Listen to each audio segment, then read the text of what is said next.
The Coconut Climber. Life is either a daring adventure or nothing at all. Helen Keller.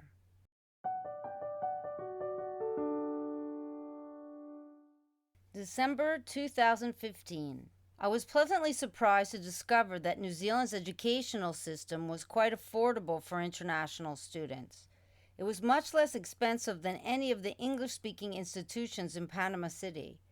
I chose Wellington as our new home, a city known for being one of the coolest capitals in the world. I had hoped that Olivier could immerse himself in the film culture, but he refused to join us and insisted on returning to Panama City to his old high school. He agreed to stay with the host family and repeat grade 10 if he could be with his friends again. I wanted him to be happy, so I made the necessary arrangements with the school, and Emilie and I set off on our quest to the land down under, just the two of us. Before reaching our destination, I couldn't resist the opportunity to make a delightful stop in Fiji. "It's on the way," I told Emilie, shrugging my shoulders. She was impatient to get to New Zealand and settle into her new school, and didn't share my passion for locations by the sea. After enduring a lengthy trip and feeling weary upon our arrival in Fiji, our first goal was to secure a locker for our luggage.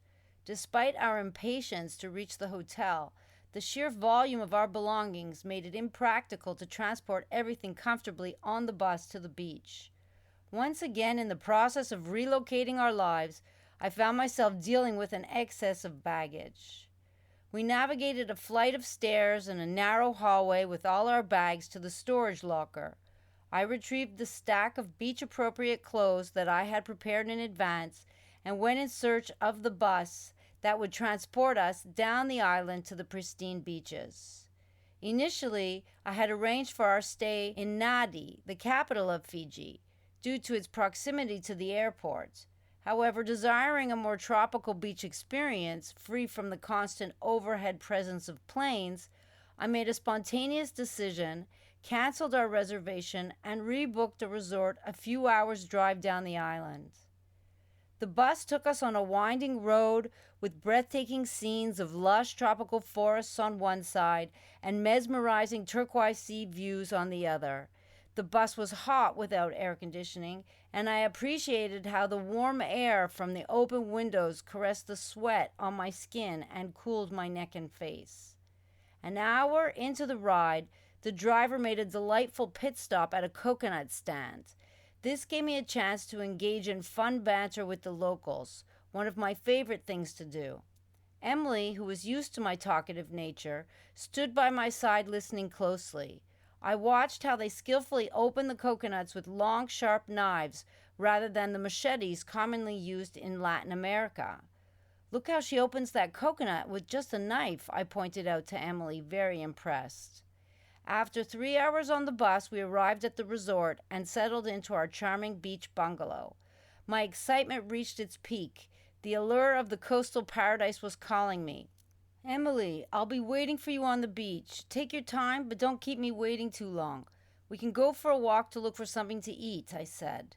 "You're always hungry, Mama," Emilie responded, exasperated by my enthusiasm.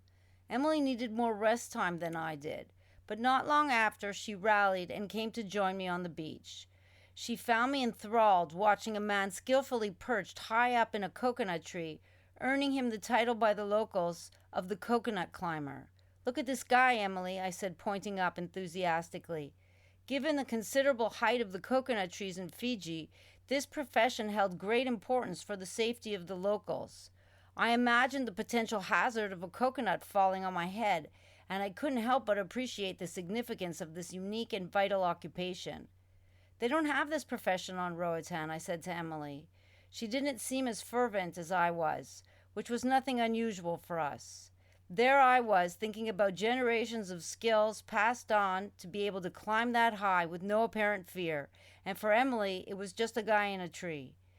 But when the man came down and opened a coconut for her to drink, she suddenly had a new appreciation for his abilities. We continued our exploration down the beach until we came across a dive resort where we stopped to eat. Dive shops have always felt like a second home to me, so after we finished eating, I went over to talk to them and ended up booking a couple of dives. The next morning, I left Emilie to relax in our bungalow and I went diving.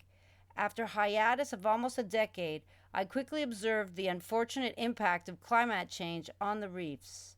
Despite the damage, it was refreshing to be in the water and enjoy the banter on the boat.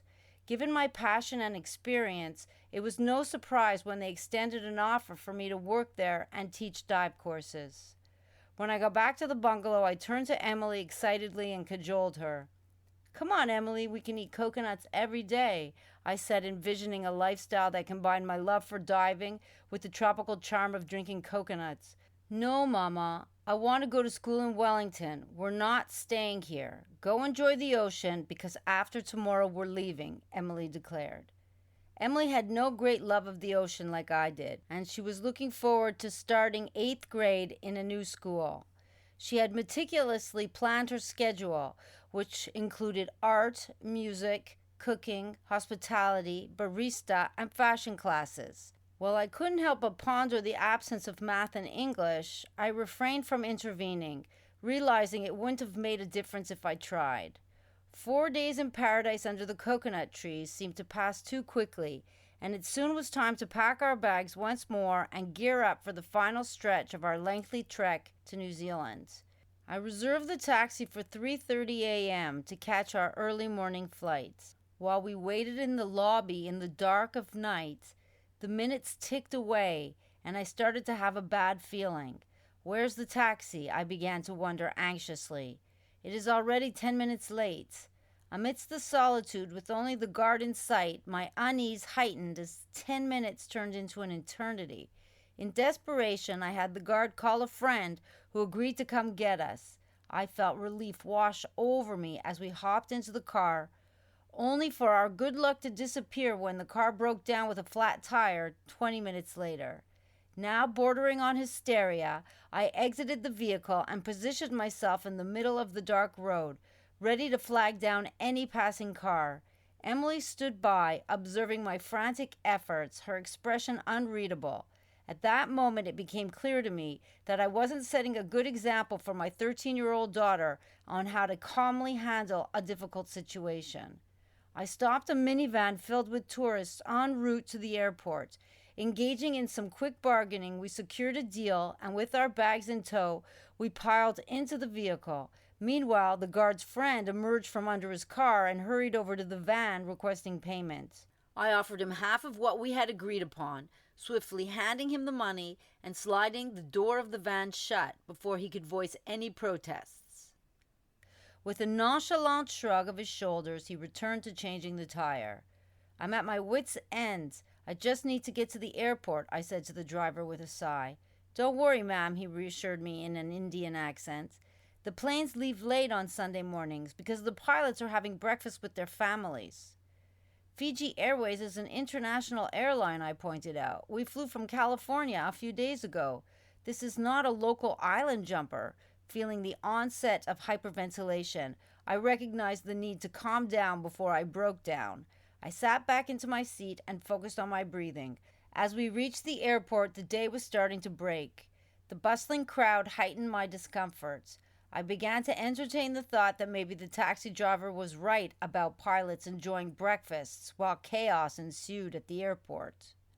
When we discovered that the storage locker with our luggage was closed on Sundays, I felt an uncontrollable panic cascading over my body. "What is with this place?" I yelled out loud. "First the taxi, now the luggage." The mission to retrieve our luggage led us on a crazed run between the security desk and the information desk as we searched desperately for someone with a key to unlock our bags. Amidst the chaos, a well-intentioned man who was merely attempting to assist us inadvertently punched me in the jaw while turning to point. It was so painful that tears welled up in my eyes, but I managed to keep my composure. Emilie stood by my side, silent and observant, seemingly unfazed. At times I questioned whether she was even paying attention. "Emilie, where did he say we needed to go?"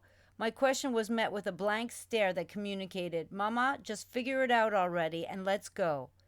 Oh, the joys of dealing with teenagers. At least she wasn't wearing headphones, I mused, trying to find a silver lining in the midst of all the craziness. The locker lady, torn from Sunday breakfast with her family, rushed to the airport to unlock the storage and we finally retrieved our bags. With our belongings in hand, the race against time began. We needed to check in and board the plane before the pilots finished their breakfast with their families. When we reached the check-in counter, an unexpected new hurdle emerged. Despite having paid for extra bags for the journey to New Zealand, the airline insisted I pay again because of the stopover. I couldn't hide my frustration. What? But this is the same ticket, I whined. Emilie stood by my side stoically, like a steadfast pillar, barely moving. She observed me as I removed all the books out of the guitar bag to meet the airline's requirements. Once the bags were tagged and the airline consultant turned her back, I took advantage of this moment of distraction. "Come on, Emilie," I whispered to her. "Hand those books back to me quickly. She isn't looking." Emilie shot me an exasperated stare, likely questioning the necessity of traveling with so many books. With an audible sigh, she reluctantly handed them to me. Thankfully, due to the havoc at the Fiji airport that Sunday, the airline consultant remained oblivious to our covert operation. I paid a hefty fee for the Fiji stopover, and as I settled into my seat on the airplane, a fleeting thought crossed my mind that perhaps we shouldn't have stopped in Fiji. But I quickly brushed the thought away. This was a once-in-a-lifetime opportunity. After all, when was I ever going to see another coconut climber in Fiji? From that perspective, it was money well spent, since I knew from experience that it was often these unplanned encounters with the locals that made these side trips worthwhile.